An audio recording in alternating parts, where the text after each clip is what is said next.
की शुरुआत में रॉनन नाम के एक आदमी को दिखाते हैं जो 15 साल से जेल में अपनी सजा काट कर अभी अभी घर आ रहा है। ये इस मूवी का हीरो भी है। 15 साल पहले शराब के नशे में इसने अपनी गर्लफ्रेंड का कत्ल कर दिया था, जिसके लिए इसको जेल की सजा हुई। ये उसका घर है, देखो कितना खंडर लग रहा है, 15 साल से बंद पड़ा हुआ है। घर के अंदर जाते ही सबसे पहले वो अपनी बची कुची शराब की बॉटल्स को सिंक में खाली कर देता है। अब 15 साल पहले तो वो इतने नशे में था कि उसे ये तक नहीं पता कि अपनी गर्लफ्रेंड रचल का उसने कैसे कत्ल किया, उसकी बॉडी को कहाँ दफनाया, कुछ पता नहीं। इस शराब की वजह से न सिर्फ उसके रचल मर गई, बल्कि रॉनन की लाइफ के 15 साल बर्बाद हो गए। इसलिए वो शराब फेंक देता है। अपनी गलती की सजा तो वो वैसे जेल में काट चुका है, लेकिन उसकी अंतरात्मा उसे रोज सजा देती है, जिस वजह से वो सो नहीं पाता। अगली सुबह कोई आवाज को सुनकर वो उठता है। वो देखता है कि घर के आगे कार खड़ी है और घर के पीछे जहाँ पर बहुत बड़ी खाली जगह है, वहाँ पर दो लोग गड्ढा खोद रहे हैं। यही नहीं, वहाँ पर कई झंडे गाड़ कर निशान बनाए गए हैं। लेकिन जब रॉनन उन दोनों आदमियों को देखता है तो डर के मारे चुप हो जाता है। असल में ये दोनों कोई और नहीं, रॉनन की मरी हुई गर्लफ्रेंड रचल की बहन रॉबर्टा और उसका पति शॉन है। जैसे वो गड्ढा खोद कर चले जाते हैं तो रॉनन उस गड्ढे को देखने लग जाता है। फिर लॉन्ग शॉट में उस जगह को दिखाते हैं जहाँ ढेरों ऐसे गड्ढे खोदे जा चुके हैं और यहाँ एक बाप की दुख भरी कहानी हमें बताई जाती है। असल में रॉनन ने शराब के नशे में शॉन की बेटी रचल का कत्ल कर दिया था और उसे ये भी होश नहीं था कि उसने रचल की लाश के साथ क्या किया। पर रचल का पिता होने के नाते शॉन अपनी तरफ से पूरी कोशिश कर रहा है। उसे लगता है कि रॉनन ने जरूर इसी जमीन पर कहीं रचल की बॉडी को दफनाया होगा और इसीलिए वो 15 साल से इस जमीन पर हर जगह गड्ढे खोदे जा रहा है कि कहीं तो उसको उसकी बेटी मिलेगी और फिर वो पूरी इज्जत के साथ उसका अंतिम संस्कार करेगा, उसकी आत्मा को फिर शांति मिल जाएगी। अब जब रॉनन इस बात को रियलाइज करता है तो उसकी गिल्ट फीलिंग कई गुना बढ़ जाती है। रॉनन से मिलने उस एरिया का पुलिस इंस्पेक्टर मर्फी आता है, जो कि शॉन का दोस्त है। असल में शॉन जान चुका था कि रॉनन रिलीज हो गया है, इसलिए उसने मर्फी को भेजा है ताकि वो रॉनन से पूछ सके कि बॉडी कहाँ पर है। पर रॉनन को तो यार सच में कुछ याद ही नहीं है। वो कह देता है कि सर अगर मुझे पता होता तो मैं खुद आपको पहले बता देता। प्लीज शॉन से कहिए कि वो गड्ढा खोदना रोक दे, क्योंकि मैं ये जमीन बेचने वाला हूँ। अब कहकर वो रॉनन के घर के अंदर चला जाता है। वो नहा रहा होता है तो गंदा पानी आने लग जाता है। रॉनन टैंक को चेक करने के लिए ऊपर आता है तो उसे 15 साल पुराने फोटोज मिलते हैं, जिनको देखकर रॉनन तो बेचारा उदास हो जाता है कि एक गलती की वजह से 15 साल मिट्टी में मिल गए। अब वो रचल की बहन रॉबर्टा से बात करना चाहता है, पर वो चिल्ला देती है कि मैं अपनी दीदी के कातिल को देखना भी नहीं चाहती। रॉनन उसको बताना चाहता है कि वो अपने किए के लिए कितना पछता रहा है, पर वो रॉनन की एक नहीं सुनना चाहती। रॉनन कह देता है कि देखो तुम और तुम्हारे पिता प्लीज इस जमीन को खोदना बंद कर दो, मैं अपना घर और इस जमीन बेचकर कहीं और जाने वाला हूँ। रॉबर्टा अपने पिता शॉन के लिए खाना लेकर जाती है। वो रोज की तरह एक जगह पर गड्ढा खोद रहे होते हैं। रचल को खोने का दर्द रॉबर्टा के अंदर भी है और वो भी 15 साल से अपने पिता के साथ मिलकर इस जगह पर गड्ढे खोदी जा रही है और अपनी दीदी की लाश को ढूंढ रही है। वो शॉन से कहती है कि पापा वो खूनी कह रहा है कि हम उसकी जमीन पर गड्ढा खोदना बंद कर दें और वो चाहता है कि हम यहाँ से चले जाएं। लेकिन शॉन को जैसे उसकी बात सुना ही नहीं देती, वो चुपचाप खोद रहा होता है। अब दिखाते हैं तो रॉनन के घर के सामने कुआं होता है जिसमें कचरा जम गया है। रॉनन उसको साफ करने के लिए उसके अंदर उतरता है, लेकिन जब वो कचरा साफ कर रहा होता है तो वहाँ की मिट्टी को दिखाते हैं जो बहुत ही चिपचिपी होती है, क्योंकि ये पूरी जगह एक कच्छ भूमि है, यानी दलदल जैसी जगह। रॉनन कचरा निकाल लेता है और रस्सी पकड़कर ऊपर चढ़ ही रहा होता है कि रस्सी टूट जाती है और वो नीचे गिर जाता है। आखिर किसी तरह वो ऊपर आ ही जाता है, लेकिन ऊपर आकर वो देखता है कि किसी ने रस्सी काट रखी है। रॉनन समझ आता है कि ये पक्का शॉन नहीं किया होगा। वो तुरंत उससे बात करने जाता है, लेकिन रॉनन को देखते शॉन का खून खौलने लग जाता है और वो सीधे रॉनन को मारने लगता है। वो रचल की फोटो उसको दिखाकर कहता है कि कहाँ छुपाया है तुमने मेरी बेटी को। रॉनन उसकी मार खाता है, लेकिन जब वो बर्दाश्त नहीं कर पाता तो शॉन का मुंह तोड़ देता है। फिर वो शॉन से कहता है कि उस दिन मैं नशे में था और पूरा ब्लैकआउट हो चुका था, मुझे तब भी कुछ याद नहीं था और अब भी कुछ याद नहीं है, प्लीज समझने की कोशिश कीजिए। पर शॉन कहता है कि नहीं, मैं इस जमीन को खोदना नहीं छोड़ूंगा, बिल्कुल नहीं। जब तक मेरी बेटी मुझे मिल नहीं जाती मैं गड्ढा खोदते रहूंगा। अब रॉनन को ना गुस्से में आता है, वो एक फावड़ा ले लेता है और शॉन को लगता है कि वो हमला करेगा, लेकिन रॉनन भी एक जगह पर गड्ढा खोदने लग जाता है। हाँ दोस्तों, उसने शॉन की मदद करने का फैसला कर लिया है और अब वो भी चाहता है कि रचल की बॉडी मिल जाए और इस बाप को चैन की नींद मिले। लेकिन रॉबर्टा को बिल्कुल भी अच्छा नहीं लगता और वो शॉन से कहती है कि इस कातिल को प्लीज प्लीज जाने को कह दीजिए। पर शॉन तो शांत होकर कहता है कि नहीं बेटा, इसे करने दो, सिर्फ ये जानता है कि रचल की बॉडी कहाँ पर है, वही उसे ढूंढने में हमारी मदद कर सकता है बस। लेकिन रॉबर्टा इस बात को एक्सेप्ट नहीं करना चाहती और मर्फी से कह देती है कि प्लीज इस आदमी का कुछ कीजिए। लेकिन मर्फी कहता है कि हम लीगली उस पर कोई एक्शन नहीं ले सकते, क्योंकि ये उसकी जमीन है और वो अपनी सजा भी काट चुका है।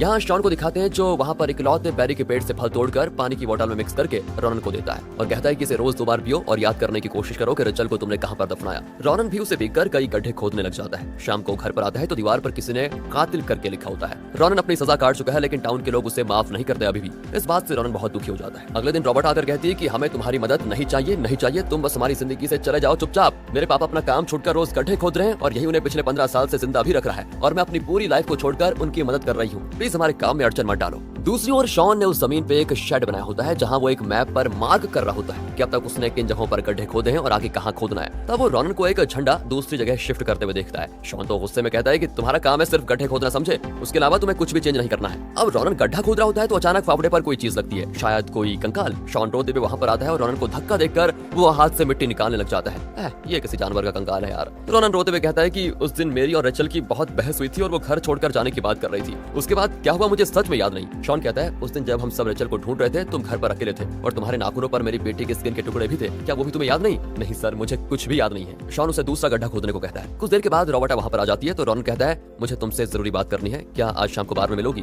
वो तो आग बबूली हो जाती है कि तुम एक नंबर के शराबी हो और तुमने मेरी दीदी का कत्ल किया है और अब हमारे सामने आराम से चल फिर रहे हो और इन सब के बावजूद मुझे बार में बुला रहे हो। रोनन को और भी बुरा भला कहकर वो चली जाती है, लेकिन रोनन को गुस्सा नहीं आता बल्कि वो और शांत हो जाता है और शॉन के साथ मिलकर गड्ढे खोदने लगता है। तभी रॉबर्टा उस अकेले बैरी के पेड़ को देखती है और शॉन से कहती है कि पापा दूसरी तरफ खोदते हैं। सभी मिलकर उस तरफ खुदाई करते हैं। अब रोनन धीरे धीरे इन दोनों से बात करने लग जाता है, मतलब इनकी एक तरफ से दोस्ती हो जाती है। तब वो उस बैरी के पेड़ को देखता है जिस पर रोनन और रेचल ने आर करके अपने इनिशियल्स कुरेद कर रखे थे कि वो हमेशा साथ रहेंगे। शायद इसी को कुछ देर पहले रॉबर्टा भी देख रही थी। शाम हो जाती है और रोनन शॉन के शहर में जाता है। शॉन उससे बैठने को कहता है और दुख के मारे थोड़ी शराब पी रहा होता है। वो रोनन को कहता है कि कच्छ भूमि में अगर कोई लाश दफनाई जाए तो कई साल तक सड़ती नहीं, फ्रेश रहती है। ये इस मिट्टी की खासियत है। वो रोनन का हाथ पकड़कर इमोशनल हो जाता है और कहता है तुम मुझसे वादा करो कि जब तक वो नहीं मिलती तुम हार नहीं मानोगे। रोनन भी बहुत इमोशनल हो जाता है और रेचल को ढूंढ निकालने का वादा करके घर आ जाता है। वहाँ पर एक बोतल में थोड़ी शराब बची होती है जिससे रोनन पीना चाहता है, लेकिन फिर भी वो खुद को रोक लेता है कि चाहे कुछ भी हो जाए मैं इसे नहीं पीऊंगा। उसके बाद वो जी जान से गड्ढे खोदने में लग जाता है। दिन और रात का लिहाज ही नहीं करता, बस खोदते जाता है, जिस वजह से उसके हाथ भी छिल जाते हैं। ये देखकर रॉबर्टा का भी गुस्सा थोड़ा कम हो जाता है और वो उसे घर ले जाकर उसके हाथ पर दवा लगाती है। फिर रोनन रेचल के कमरे में जाता है जहाँ उसे हर तरफ रेचल ही दिखती है और उसकी आवाज सुनाई देती है। रोनन का दिल बहुत दुखता है और वो रोने लग जाता है। रॉबर्टा कहती है कि ज्यादा ड्रामा मत करो, पापा के आने से पहले यहाँ से निकलो, चलो। रोनन सीधे अपनी जमीन पर जाकर बहुत रोता है और खुद पर जो उसको गुस्सा आता है ना, उसे उतारने के लिए वो अंधाधुंध जमीन पर पीटने लग जाता है और बहुत बेबस फील करता है। अब उसे शॉन का दिया हुआ वो बोतल याद आता है। शॉन ने कहा था कि तुम इस पेड़ के बैरीज को पानी मिक्स करके रोज पियो, असल में इन बैरीज का वाइन बनाया जाता है जिससे पुरानी यादें ताजा हो जाती हैं। ऐसा शॉन का मानना है। वैसे रोनन को लगता है कि अगर वो पिएगा तो उसको याद आ जाएगा, इसलिए वो बार में जाकर खूब पीता है, लेकिन कुछ याद आने के बजाय उसे सिर्फ नशा चढ़ जाता है। तभी वहाँ पर इंस्पेक्टर मर्फी आ जाते हैं। उससे भी रोनन पर गुस्सा आता है कि इसने मेरे दोस्त शॉन की बेटी का कत्ल किया। वो जानबूझकर रोनन से बहस करता है और उसे बाहर से बाहर में जाकर पीटता भी है। टाउन के दूसरे लोग भी उसे कातिल कहकर मारने लग जाते हैं। रोनन को बहुत चोट लगती है, लेकिन फिर भी अगले दिन वो गड्ढा खोदने जाता है। अब शॉन जो गड्ढा खोद रहा होता है उसमें उसको एक ड्रेस जैसा कुछ दिखता है। वो रोनन को बुलाकर पूछता है कि ठीक से याद कर, क्या उस दिन मेरी बेटी ने ये ड्रेस पहना था? रोनन को तो कुछ भी अभी याद है नहीं। शॉन गुस्से में फावड़ा उसके सर पे दे मारता है और रोनन एकदम ब्लैकआउट होकर गिर पड़ता है। फिर जब उसे होश आता है ना तो वो शॉन से कहता है कि प्लीज इस तरह धीरे धीरे मेरी जान लेने के बजाय आप सब लोग मिलकर मुझे खत्म क्यों नहीं कर देते? शॉन कहता है नहीं, मरने से तुम आजाद हो जाओगे, तुम आखिर तक एक कातिल का लेवल लिए जाओगे और मरते मरते भी तुम एक कातिल ही रहोगे, यही होगी तुम्हारी असली सजा।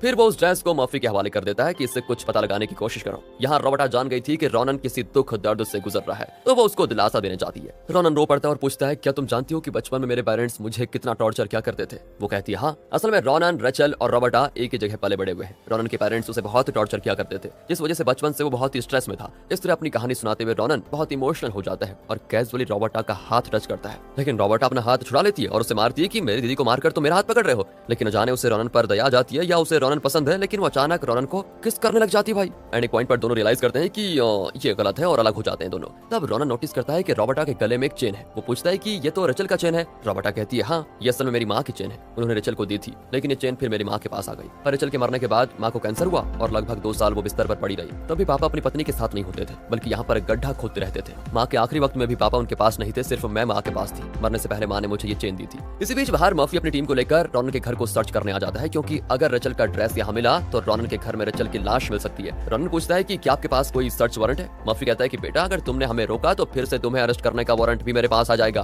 काहे करो पूरे घर में छान मारते हैं। यहाँ रॉबर्टा की अपनी फीलिंग्स होती है कि 15 साल से पापा रेचल की बॉडी को ढूंढ रहे हैं और इस चक्कर में मेरी लाइफ बीती जा रही है। उसे लगता है कि शायद जो बॉडी वहाँ है ही नहीं, उसकी तलाश में मेरी लाइफ के 15 साल बर्बाद हो गए। अगर बॉडी मिल भी गई तो अब क्या फायदा होने वाला? इस तरह की दुविधा में वो रोने लग जाती है। वो मर्फी और शॉन दोनों को समझाती है कि प्लीज अब तो ये पागलपन बंद कर दीजिए, बहुत हो चुका। वो शॉन से कहती है कि आपको जो ड्रेस मिली है वो रेचल की है ही नहीं, ये उसकी लास्ट फोटो थी और इसमें उसने ये ड्रेस पहना ही नहीं। लेकिन शॉन तो कुछ भी सुनने को तैयार नहीं होता। रात भर पूरे घर को और आसपास की हर जगह को छान मार कर भी पुलिस को कुछ नहीं मिलता तो वो चले जाते हैं। तब रोनन शॉन के पास जाकर कहता है कि पुलिस को कुछ नहीं मिला, अब चलिए हम अपना काम करते हैं। पर शॉन रोनन के साथ जाकर गड्ढा खोदने से बिल्कुल मना कर देता है। रोनन तो अकेला ही खुदाई शुरू कर देता है। रॉबर्टा कहती है मैं पापा को ही मना कर रही हूँ और अब तुम भी उस पागलपन में लग गए हो क्या? लेकिन रॉनन नहीं रुकता क्योंकि उसने शॉन को प्रॉमिस किया था कि वो रेचल को ढूंढ निकालेगा। रॉबर्टा शॉन को समझाती है कि रेचल मर चुकी है और उसे ढूंढने के लिए हम अपनी लाइफ बर्बाद क्यों कर रहे हैं, पर शॉन सिर्फ इतना कहता है कि रेचल कहीं अकेली है और जब तक मैं उसका पता नहीं लगा लेता मुझे नींद नहीं आएगी। वहाँ रॉनन का भी यही हाल होता है और वो दिन रात बस गड्ढे ही खोदता जाता है। कई दिन बीत जाते हैं और अब शॉन भी हिम्मत हार चुका है और वो शेड में लगा हुआ मैप भी फाड़ देता है, सारी चीजें तोड़ देता है, यहाँ तक कि वो ठीक से सोच भी नहीं पाता और शाम को बार में जाकर बैठ जाता है। तब वहाँ मर्फी आकर समझाता है कि उस कातिल के साथ मिलकर तू ये क्या कर रहा है यार,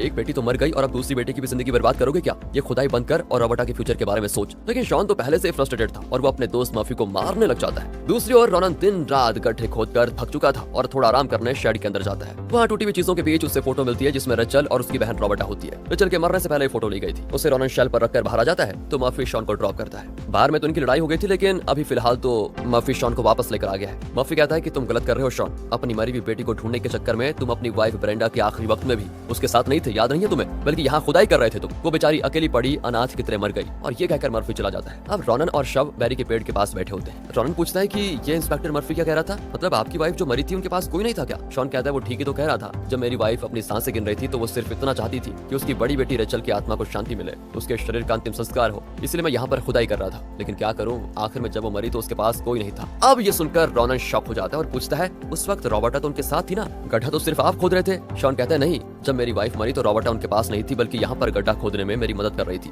बस इतना सुनकर तो रॉनन का सर चकराने लग जाता है, वो एकदम फ्रीज। उसे कुछ याद आता है और वो जल्दी से शेड के अंदर जाकर उस फोटो को निकालता है जो उसने शेल पर रखी थी। अब उसे कुछ बातें याद आती हैं और वो तुरंत रॉबर्टा के पास जाकर उसका गला पकड़ लेता है कि बताओ सच में क्या हुआ था, सब कुछ बताओ क्योंकि मुझे कुछ याद आ रहा है। लेकिन तभी वहाँ पर मर्फी आकर उसको मारने लग जाता है कि रेचल का कत्ल करके अब उसकी बहन को भी मारने जा रहे हो। रॉनन फिर से बेहोश हो जाता है। जब उसे होश आता है तो वो एक शेड के अंदर होता है। मर्फी और रॉबर्टा वहाँ पर होते हैं। मर्फी कहता है कि बस बहुत हो गया, 15 साल से मेरा दोस्त शॉन जो दर्द सह रहा था उसका आज अंत करने वाला हूँ मैं, तुम्हें यहीं पर मार डालने जा रहा हूँ। रॉनन चिल्लाता है कि प्लीज मुझे सच बता दीजिए, मैंने रेचल का कत्ल नहीं किया और खुद को बेगुनाह साबित करने के लिए मेरे पास सबूत भी है। एंड ये सुनकर दोस्तों मर्फी नहीं हम भी चौंकने पे मजबूर हो जाते हैं कि अगर कत्ल नहीं किया तो ये 15 साल जेल में सजा क्यों काट रहा था। मर्फी पूछता है कि अच्छा क्या सबूत है तुम्हारे पास? तब मर्फी उसके पॉकेट में हाथ डालकर वो फोटो निकालता है जिसमें रेचल और रॉबर्टा साथ में होती है। फिलहाल जो चेन रॉबर्टा ने पहन रखी है वो उस फोटो में रेचल ने पहनी हुई थी। रॉनन कहता है कि अब आप रॉबर्टा से पूछिए कि ये रेचल की चेन इसके गले में कैसे आई। रॉबर्टा घबराकर कहती है नहीं अंकल, ये बकवास कर रहा है, मरने से पहले मेरी माँ ने ये चेन मुझे दी थी। रॉनन कहता है अच्छा, तुम तो अपनी माँ के साथ आखिरी वक्त में थी नहीं उनके साथ, बल्कि अपने पापा के साथ यहाँ जमीन पर गड्ढा खोद रही थी। ये बात मुझे खुद शॉन ने बताई। रॉबर्टा वहाँ से निकलने की कोशिश करती है लेकिन मर्फी उसको रोककर पूछता है कि ये जो कह रहा है उस बात को थोड़ा क्लियर करके जाओ। रॉबर्टा कहती है अंकल इसने पी रखी है, कहाँ आप इसकी बात सुन रहे हो, नशे में कुछ भी बकवास कर रहा है। ये तो ऐसे कह रहा है जैसे मैंने अपनी दीदी का कत्ल किया है और उसकी बॉडी को कहीं छुपा दिया। रॉनन कहता है हाँ, तुमने ही रेचल को मारा और तुमने उसकी बॉडी को कहीं दफना दिया है और तुम ही बड़ी शातिरी से काम कर रही थी और हमेशा अपने पापा के साथ खुदाई करती रही। हालांकि तुमने इस बात का ध्यान रखा कि शॉन गलती से भी उस जगह गड्ढा न खोदे जहाँ तुमने लाश को दफनाया है और तुम ये 15 साल से कर रही हो। लेकिन वो बेचारा आदमी ये समझ रहा है कि तुम अपनी दीदी रेचल को ढूंढने में उसकी मदद कर रही हो और मैं अब जान गया हूँ तुमने रेचल की बॉडी को कहीं पर दफनाया हुआ है। मर्फी तो बिल्कुल बौखला जाता है क्योंकि एक तरफ बेचारा रॉनन 15 साल एक ऐसे जुर्म की सजा काट कर आ रहा है जो उसने किया ही नहीं और दूसरी तरफ शॉन है जिस बेचारे ने अपनी जिंदगी के 15 साल रेचल को ढूंढने में लगा दिए, जबकि रॉबर्टा चालाकी से उसे उस जगह से दूर रखती रही इन 15 सालों में जहाँ पर रेचल की बॉडी असली में दफनाई गई थी। मर्फी की दुविधा के बीच रॉनन रॉबर्ट से पूछता है कि बताओ तुमने रेचल का कत्ल क्यों किया और यहाँ पर रॉबर्टा भी टूट पड़ती है और रोते हुए कहती है कि तुम्हारी वजह से सब कुछ हुआ। मैं बचपन से तुमसे प्यार करती थी लेकिन तुमने मेरे बजाय मेरी दीदी रेचल से प्यार किया, मुझसे ये सहा नहीं गया इसलिए मैंने उसको मार डाला। और यहाँ पता चलता है कि बचपन से ये लोग एक साथ बड़े हुए थे। तब से रॉबर्टा रॉनन को चाहती थी लेकिन रॉनन और रेचल एक दूसरे से प्यार करने लगे, इसलिए रॉबर्टा रेचल को रास्ते से हटाना चाहती थी और उसने रेचल को मारकर उसकी बॉडी को कहीं दफना दिया। अब मर्फी झट से रॉबर्टा के हाथ में हथकड़ी पहना देता है पर वो इमोशनली कहने लग जाती है कि ऐसा मत कीजिए, अगर मैं जेल गई तो मेरे पापा का क्या होगा। और तब रॉनन कहता है कि सर एक मिनट रुकिए, एक जुर्म हुआ है लेकिन उसकी सजा मैं भुगत चुका हूँ। रॉबर्टा ठीक कह रही है, आप शॉन के बारे में जरा सोचिए, एक बेटी को खोकर वो आदमी बेचारा जिंदा लाश की तरह चल फिर रहा है, अगर उसको ये सच पता चला तो वो मर जाएगा, इसे छोड़ दीजिए और रहस्य को रहस्य ही रहने दीजिए। रॉनन की बात को सुनकर मर्फी बहुत गिल्टी फील करता है क्योंकि इस केस में उसी ने रॉनन को सजा दिलवाई थी और पूरे टाउन में रॉनन को कातिल कहकर बहुत सताया भी गया। एक तरफ मर्फी को रॉनन पर दया आती है तो दूसरी ओर रॉबर्टा पर गुस्सा आता है कि इसने मेरे फ्रेंड शॉन को 15 साल धोखे में रखा और खुद निर्दोष की तरह जीती रही। मर्फी खुद को कंट्रोल नहीं कर पाता और रॉबर्टा के सर पर शूट करके उसे मार डालता है। फिर वो रॉनन से कहता है कि बेटा तुम्हारा दिल बहुत बड़ा है लेकिन मेरा नहीं। दूसरी ओर शॉन अपने शेड में बैठा होता है, बेचारा उस मैप को देख रहा होता है। रॉनन उसके पास जाता है और कहता है सर आपकी बेटी रॉबर्टा गुस्से में टाउन छोड़कर चली गई। शॉन कहता है कोई बात नहीं, कम से कम वो तो चैन से रहेगी। कहकर वो फिर से सोच में पड़ जाता है कि आज कहाँ खोदूं। शॉन की हालत रोनन से देखी नहीं जाती और वो सीधे जाकर बैरी के पेड़ के नीचे खोदने लग जाता है। शॉन भाग कर आता है और रोनन को रोकता है कि यहाँ क्यों खोद रहे हो, इस पेड़ के नीचे खोदने से इसकी जड़ें खराब हो जाएंगी। लेकिन रोनन गड्ढे के अंदर देखता है और रोने लग जाता है। तब शॉन देखता है कि गड्ढे में रचल की बॉडी है, फूट कर रो पड़ता है। 15 साल से रोनन खुद को कोसता रहा रचल की मौत के लिए, और शॉन 15 साल से अपनी बेटी की आत्मा को शांति देने के लिए तड़प रहा था। और इन दोनों के दर्द का आज अंत हुआ और रचल की बॉडी इन 15 सालों में ज्यादा खराब नहीं हुई, क्योंकि जैसा शॉन ने कहा था कि कच्छ भूमि में लाश उतनी जल्दी नहीं सड़ती। और इसका एक कारण है इस बैरी के पेड़ की जड़, जिसकी वजह से रचल की बॉडी ज्यादा खराब नहीं हुई। रोनन को भी अब चैन आता है कि उसने रचल को नहीं मारा, लेकिन उसे इस बात की भी शांति मिल जाती है कि उसने शॉन से किया वादा पूरा कर लिया और इस बुजुर्ग आदमी की बेटी के मृत शरीर को ढूंढने में उसकी मदद की। और